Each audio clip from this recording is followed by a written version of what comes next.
ہندوستان کی آپ تاریخ پڑھیں گے تو یہ بات معلوم ہوگی کہ ہندوستان کا تعلق عرب سے بہت پرانا ہے، بلکہ ہمارے نبی صلی اللہ علیہ وسلم کی بعثت سے پہلے، اسلام کے آنے سے پہلے بھی ہندوستان کا تعلق عرب سے تھا۔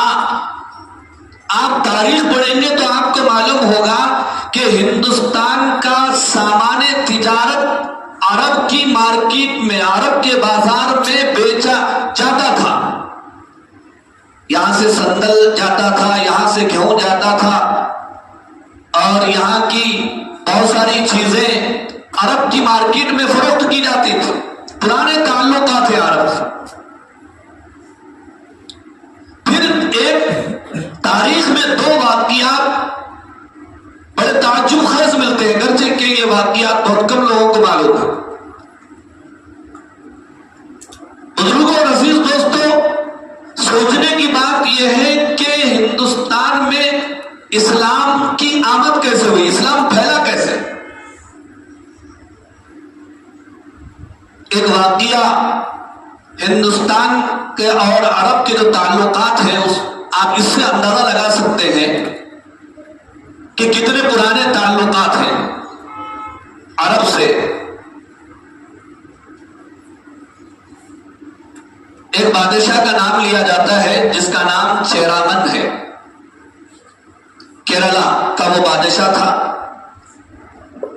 وہ بادشاہ اپنے چند ساتھیوں کے ساتھ آپ صلی اللہ علیہ وسلم کے دور میں عرب پہنچا تھا، اور مورخین نے یہاں تک لکھا ہے وہ مسلمان بھی ہوا تھا، اور اپنے چند ساتھیوں کے ساتھ وہ پھر ہندوستان آیا۔ اور ایک واقعہ گجرات کے بادشاہ کا لکھا جاتا ہے، اس نے اپنی آنکھوں سے حضور اکرم صلی اللہ علیہ وسلم کا معجزہ دیکھا تھا۔ جبکہ آپ نے انگلی سے اشارہ کیا، چاند کے دو ٹکڑے ہوئے، تو اس نے اپنی آنکھوں سے اس معجزے کو دیکھا، اور سمندری سفر سے وہ دربار رسالت میں پہنچا، کلمہ پڑھا، واپس آ رہا تھا کہ راستے میں انتقال ہو گیا۔ پھر صحابہ کے بعد تابعین کے دور میں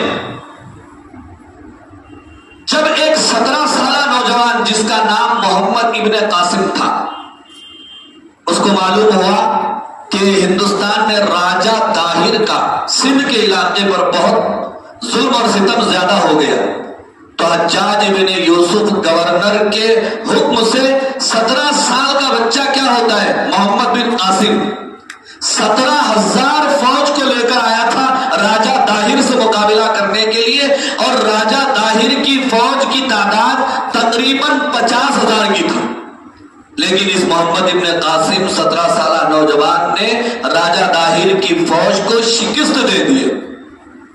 ایک لمبی داستان ہے، مجھے بتانا یہ ہے کہ ہندوستان میں اسلام کیسے آیا، مسلمان کیسے آئے۔